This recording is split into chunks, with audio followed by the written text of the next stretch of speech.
What's up, Mets fans? Welcome back to Talking Mets with Rob and another Mets Offseason Report right here on the channel. Hopefully, everybody is enjoying the MLB playoffs. If you care as a Mets fan, you probably don't, but that's okay. But we are getting right into the Mets offseason, even though there's not much going on. The last time I spoke was with a couple of the guys from the Mets roundtable, and we talked about the whole Buck Showalter situation. Billy Epler was still the GM, and there's a lot to talk about. We heard about even though I didn't put that as a topic, the Lindor injury only came out about yesterday, about exactly what happened. That Francisco Lindor was dealing with a bone spur the entire season. And to play with a bone spur, I don't know if you guys had a bone spur. I remember I had it in college, and that sucker hurt. Not all the time, but there was certain times when you throw in a certain way or you swing a certain way, you feel it. And to play with that, knowing that he was probably in pain more often than not, is just a testament of how good Lindor actually was, and the numbers he put up and playing every day is absolutely amazing when you really think about it. But episode 2 of Mets Offseason Report, again, every Thursday, guys, we'll be going through topics throughout the week in regards to the New York Mets and, of course, of other things that's been going on with the playoffs. But we're going to go with the speed round really quickly and the top 10 payrolls. I've said this over and over and over again consistently, and you're probably sick of hearing it. But once again, the teams that are left, except for one, are top 10 payrolls.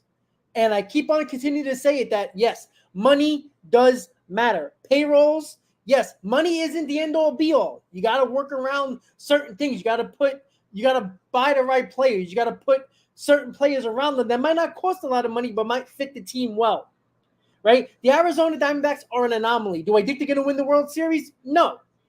But you see it every year, right? Again, I still can't hear of a top 10 team, non-top 10 payroll winning the World Series. All right? It's consistent. And it's a fact. Teams win World Series when they're top 10 in payroll, right? Even the Braves in 2021 were hovering around 9 and 10 when they won the World Series. And oh, by the way, can we talk about the fraudulent Dodgers once again?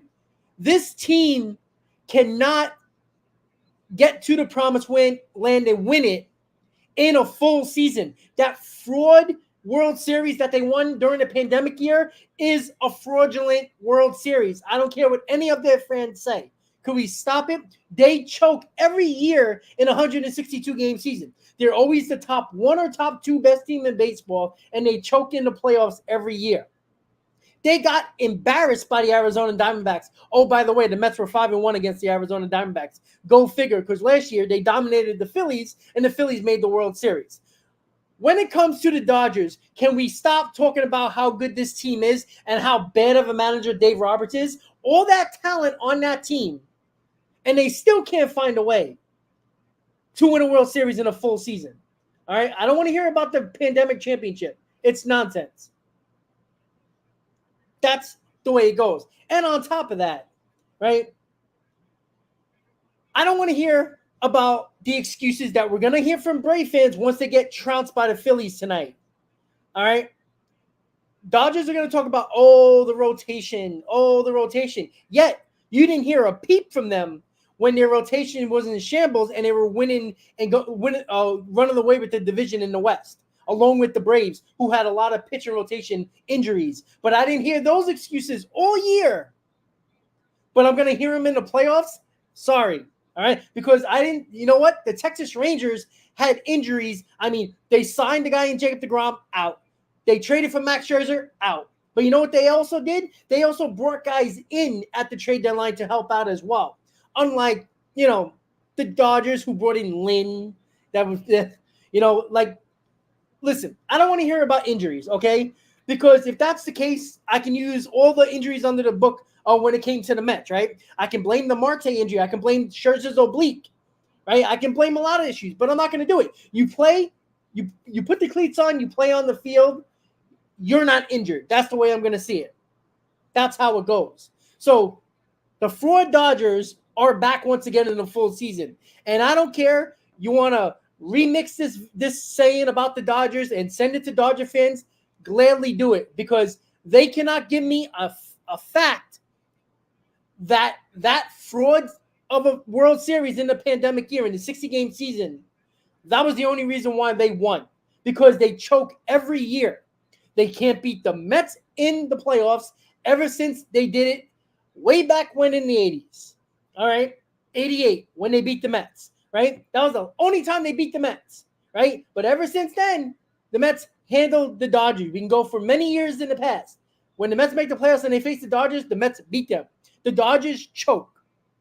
They make the World Series. I don't want to hear about, they cheated. The Astros cheated. The Astros have been to 7 ALCSs, okay? Right? Yeah, they might have cheated in 2017, possibly 2019, but they've shown with new management, they've shown with different players that they're still one of the best organizations in baseball. They still win. They figure it out. All right. I don't want to hear excuses from the Dodgers, and I can guarantee you're going to hear excuses from Braves fans as soon as they get trounced by the Philadelphia Phillies tonight. All right. So sick of it. Andre, I don't want to hear about the injuries with the Dodgers. I don't want to hear it, because the Texas Rangers had injuries. The Atlanta Braves have injuries. And you know what? The Phillies rotation isn't very good either, right? Even Wheeler had, a 3.5 ERA, and that's their ace. All right. I don't want to hear about the injuries, because when they were cruising to a division title, I didn't hear about the injuries all season. I don't want to hear that excuse when like the Braves, right? The Braves had the best offense all around. And guess what? When you face better pitching every single day and you don't face the crap 4th and 5th starter on a daily basis in a 162-game season, it's a lot of hit, a lot of home runs, which the Braves live on, right? How about Acuna? Where's Acuna?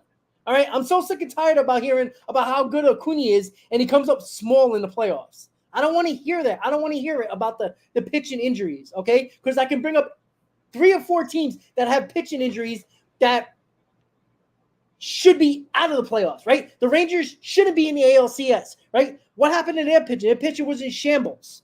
I don't want to hear that. I'm sick of those excuses. That's the problem. Oh, I'm sorry. But yes, I agree. I'm sorry. Exactly. They stunk. And I apologize, Andre. I read it wrong. That's my fault. But it's true, right? If you play in the game and you are supposedly injured, well, guess what? That's on you. That's on you and the team, the individual player and the team. All right? That's it. That's the way it is. All right? The same thing with Scherzer, where I don't think Scherzer was ever healthy enough after that oblique injury last year in 2022, but he took the mound and he pitched. Too bad. You sucked. I don't feel bad for you at all, right? DeGrom, who probably was pitching through arm injuries because clearly he had an arm injury, and he was good, but he wasn't the dominant Jacob DeGrom. I could use that as well. I could say, well, Marte wasn't the same ever since he got hurt in September. Maybe that was the downfall. But no, I'm not using that excuse. You know why? Because he came back and played and wasn't the same player. We can keep on going back to that over and over and over again. And yeah, and did you hear the report that came out about Ohtani that he doesn't mind coming to the East Coast? All of a sudden, that rumor popped up out of nowhere, right? Because it's true. All right. I'm so sick and tired of, the Dodgers are good. You know what? He'll make the playoffs, but he'll lose with the Dodgers. That's how it goes. And I'm not saying he should come to the Mets because the Mets haven't been, a model franchise making the playoffs. But the Dodgers are not going to fire Dave Roberts. Dave Roberts is the problem with that team, right? I just feel like there's something about Dave Roberts that is holding the Dodgers back, right? When Don Mattingly managed the Dodgers, it just felt like he wasn't the right fit, right? Dave Roberts came, they got better, but he still makes a lot of the same mistakes Don Mattingly makes. And again, this is not all on Dave Roberts. The players didn't perform. Mookie Betts and Freeman, I think, went 1 for 21 in the series or something like that. Like, they weren't good at all. All right? And oh, by the way, when it comes to the Braves, could we stop with the Braves, please? Could we really stop? They are the 90s Braves all over again, right? In the 90s, they had the dominant pitching with the one World Series, right? Now they have the dominant offense, the high-powered offense, right? And what happens in the playoffs? Again, with high-powered offensive, right? You see, all the teams like the reason why the Rangers are so good and why I go back and I always fight with people about averages. Look at the Texas Rangers players' averages. I think their team average is like 270, 265, 270. Right? Don't tell me that average doesn't matter. Do they have power? Absolutely. But they also get on base. So when they hit those home runs, they're not solo home runs. Unfortunately for the Braves, now Olsen got better with the averages, and Acuna is very good with the averages, but the Braves average is down as well. So, yeah, I don't want to hear about the Braves either because the high-powered offense scored what? A couple of runs in this series? When the Phillies have been dominating, I'm sick and tired about the Braves are going to be the high-powered offense that's going to win one World Series. And listen, you give all the credit in the world to the Braves. They won in a real season, in a 162-game season, right? But they didn't have the expectations as they had the last two seasons. 2021, they were still in that, I wouldn't say rebuild mode, but they were still getting to that next tier of teams.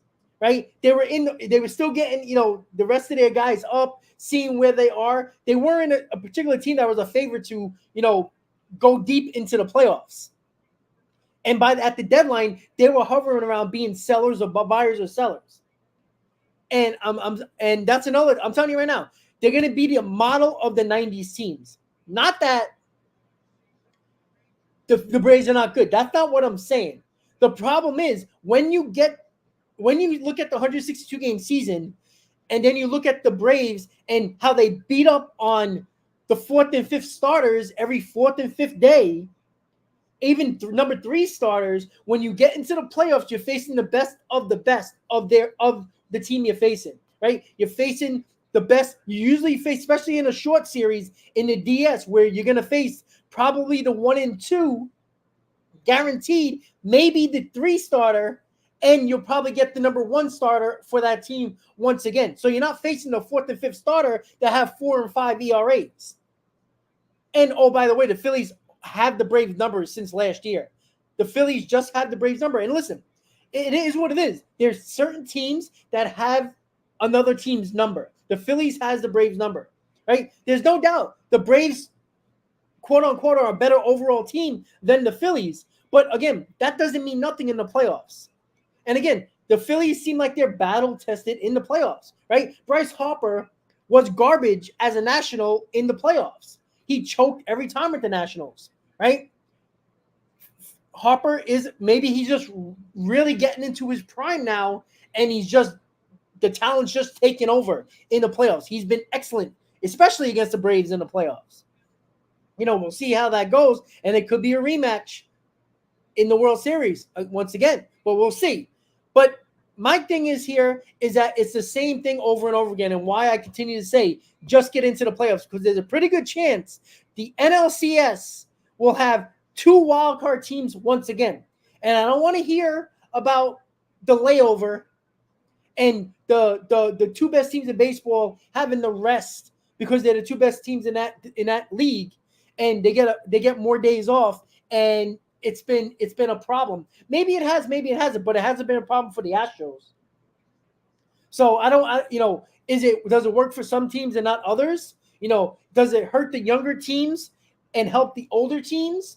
Maybe, but still, you're the best. You're probably the best team in baseball, which the Braves were, and you look like a shell of yourselves.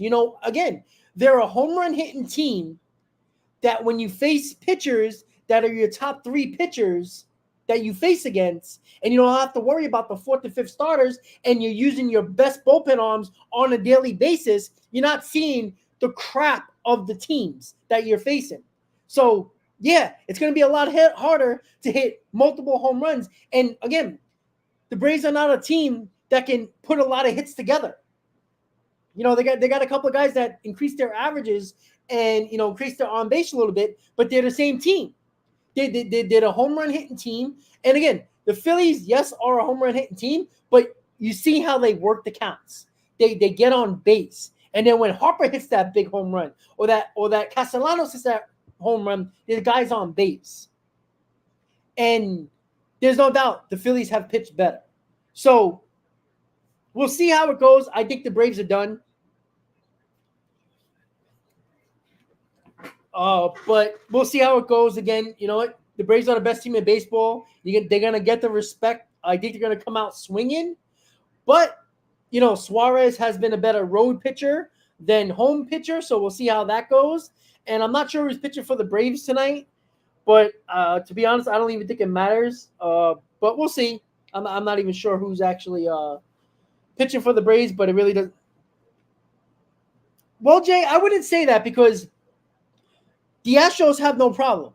They win the division, they get their rest, and they made 7 ALCSs in a row. So I don't want to hear the rest because it works for some teams and doesn't work for others.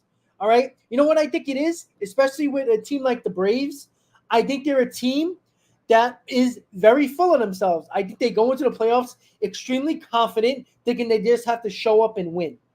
And I think when they, like in game 2, you know, they had to step it up a little bit and they had to pick up their game. And you see what happens when they pick up their game. I think they're lackadaisical. Strider, he's going to get rocked. And I think that's what it is.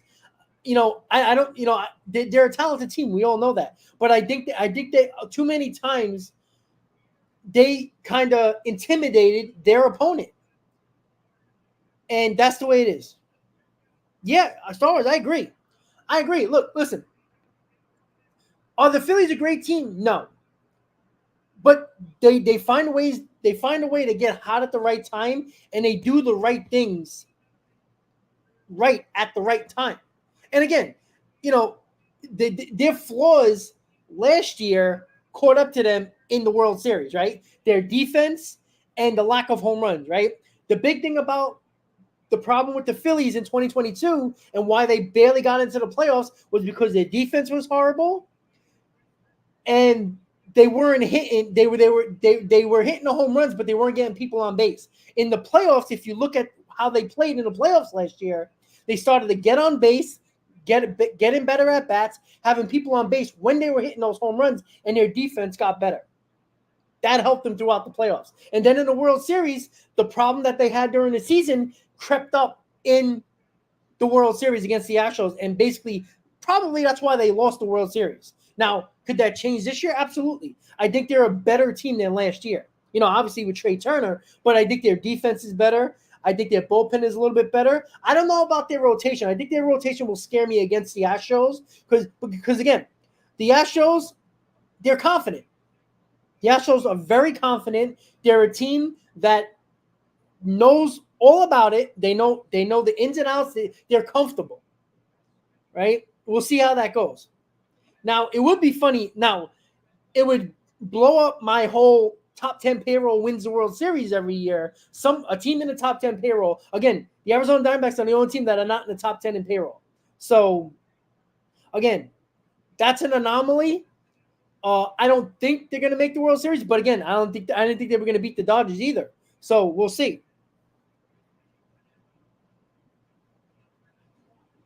Yeah, I agree, Jay. 100%. All right, guys. So we talked about the speed round and everything we needed to talk about that. I want to get right into the topics that are most important to us, and that is the New York Mets. Dylan Cease and Corbin Burnes are probably both going to be on the trading block once the offseason really kicks into gear. I said this for about probably 2 months now, that I do believe, especially if David Stearns was going to be the president of baseball ops, and now he is, I do believe that Corbin Burnes is going to be the Mets' top target trade-wise for a rotation arm going into this offseason. I truly believe that. It makes sense because the Mets are not going to spend all their money on a rotation because they need a couple of guys. They got to fill up this rotation. You have only Senga and Quintana officially. So that's where we are when it comes to the New York Mets. And what I think is going to happen. Dylan Cease is an interesting situation because the White Sox are probably going to break it up a little bit this offseason, knowing how bad they were.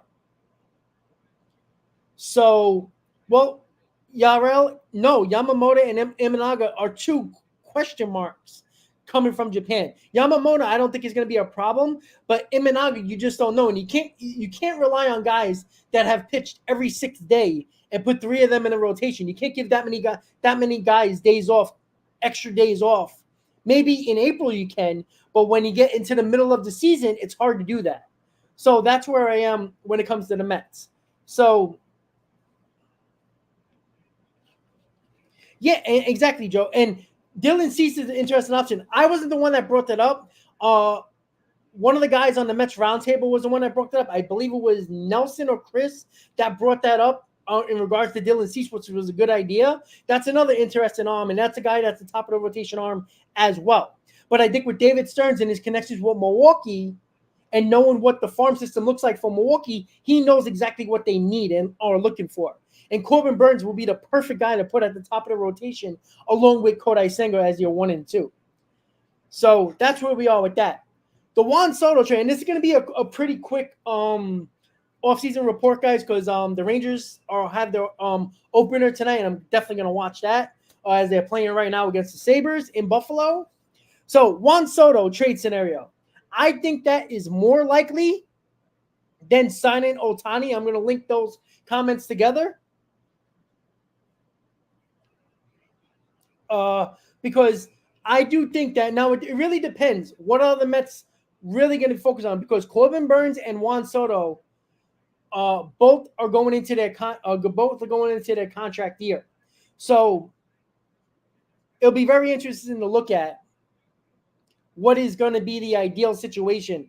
Do the Mets see trading for Juan Soto as the better option, or trading for a pitcher in Corbin Burnes or Dylan Cease or another top line starter?